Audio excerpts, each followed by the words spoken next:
Le match le plus ennuyant de l'histoire du football. Waouh! Un truc de fou! Il y a des matchs de dingue, des remontadas où on ne s'ennuie pas une seconde. Et puis, il y a les autres, les rencontres soporifiques, qui se terminent généralement par un triste 0-0.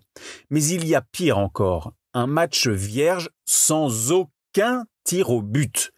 Difficile à croire. Et pourtant, c'est arrivé à la fin du 19e siècle en Angleterre.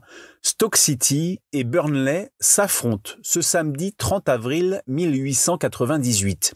C'est l'ultime match des barrages pour savoir qui monte et qui descend.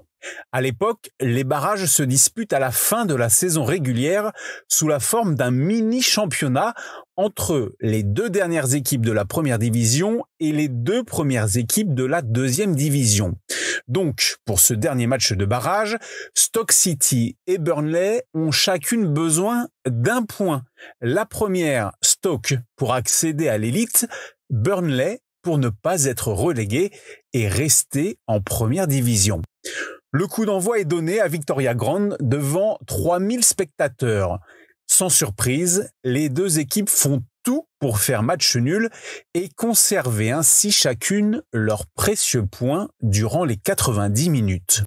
Le match tourne rapidement à la farce, comme le décrivent les journaux de l'époque.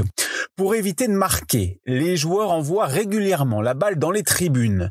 L'une d'elles finit même dans une rivière. Il faut 5 ballons pour terminer la rencontre. Pire que tout, le match se termine sans aucune frappe au but, cadré ou non, score final 0-0.